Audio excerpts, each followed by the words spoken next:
welcome back to my channel. If you're new here, my name is Shirley, also known as Backttalk, and I do anything Disney.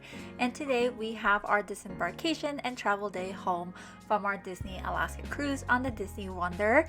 On this video, I'm just going to cover some of the disembarkation process that we had to go through, some tips that I would suggest, and also go over our travel day as we flew into the Vancouver Airport, the San Francisco Airport, and our experience traveling United Airlines, as well as going from Canada back to the United States. So let's hear all about it.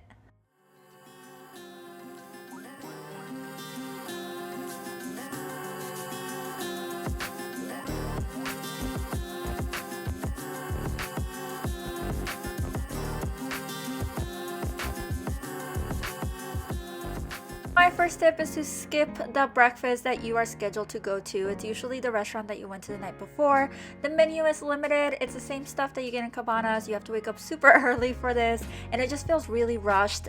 So I would suggest just saying thank you to your servers the night before, giving them the tip envelope the night before, and then the morning of just waking up a little bit later and going to Cabanas. Cabanas was very chill. There was not a lot of people. It was so nice. The food was the same, and you definitely could take your time. So that would be my first tip if you're not in a rush to get off the ship. The second tip has to do with your luggage. If you're in a hurry to get off the cruise because you booked a very early flight, definitely do not leave your luggage out. Make sure it's on hand with you and you step out from the cruise with your luggage. We were not in a hurry. I believe our flight was around 1:30 p.m. So we definitely waited until they called most of the luggage tag before we left. So we didn't actually leave when our luggage tag was called. If you're wondering how do you get this luggage tag, it appears in your stateroom the day before. That way, if you want to leave some suitcases outside of your room for them to take down for you, you can, which is what we did. And then we kept like a backpack or a bag with all of the stuff that we needed for that morning. Then you disembark and you find your luggage tag. For us, it was Daisy. Your suitcases are waiting for you. It is all very organized, and it's always been the same in my experience with Disney Cruise. You do go through customs here, super easy. I honestly don't remember it. That's how fast it was. And then you find your way out. There are different things to do. Once you get out, you do end up in Canada Place. So depending if you're doing Vancouver those days, you might go to your hotel. For us, we were looking for the Lyft or rideshare pickup, which is not that close to the Canada Place actually. We actually had to walk a bit and it was a little bit confusing. So my tip to you is to look up this location, the Motorola Gelato location on your Google Maps. This is where the mobile pickups are actually for the cruise. And this is what will pick you up to take you to the airport or the hotel or anything like that. There is public transportation from Canada Place to the airport. The bus will take about 32 minutes. We decided to do a rideshare because we had a lot of suitcases, and we actually did 2 rideshares because there were so many of us. I will say the Vancouver Airport was very smooth. You check in, just make sure you're not there too early, otherwise it won't let you check in. You do take your bags and then you go in. The nice thing about this is that once you go through customs, you're also going through the United States customs. So once you get to the United States, you don't have to do the customs thing all over again or your bags or any of that. It's pretty much you fly into your airport and you are in the United States, almost as if you fly within the states. So that's really nice. I did not know this. And there's so much to do in this airport once you get in. There's of course Tim Hortons, so I got my Timbits one more time. There is plenty of duty-free stores. There is snack shops, so if you haven't bought souvenirs for people, you have plenty of options here.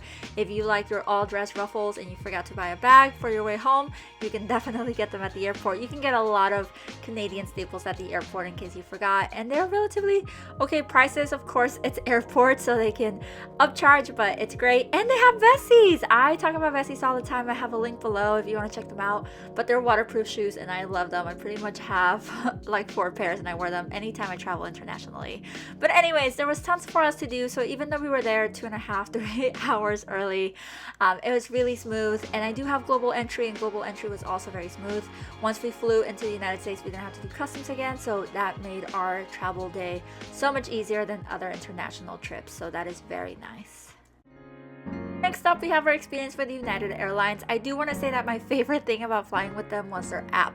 I don't know if I've just never noticed, but their app is so specific. It'll tell me if it's delayed, it'll tell me which gate we're leaving out of, it'll tell me which gate we're arriving, it'll show me the map layout for the airport that we're arriving to so that I know where my first gate is, or the gate that I just got off on, and the next gate that I'm gonna get on.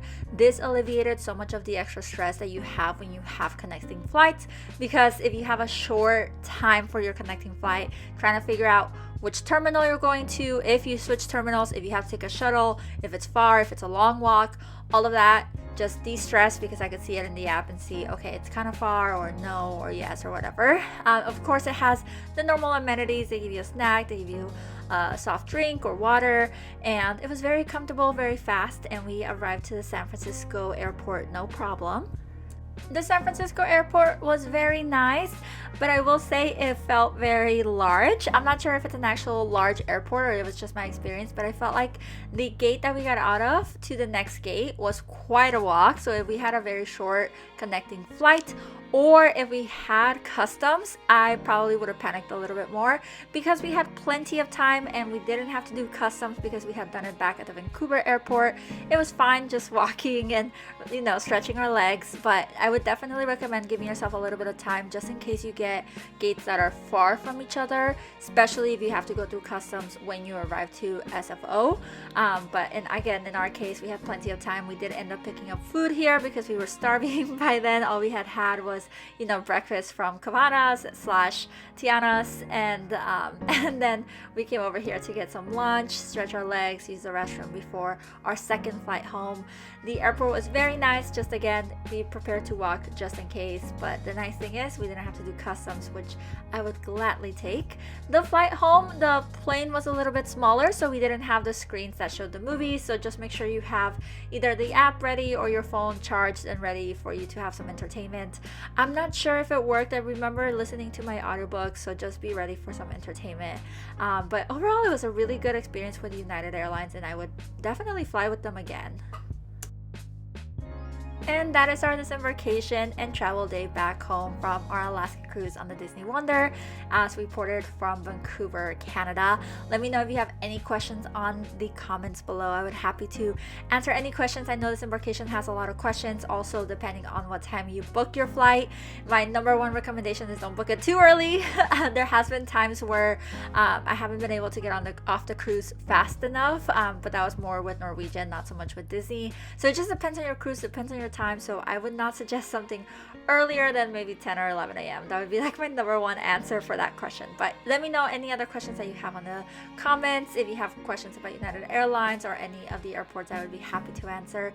Don't forget to like and subscribe so you can see the other videos of our Vancouver time and our Disney Wonder time, and of course all of our international travel. I hope you have a magical day, and until next time, adios.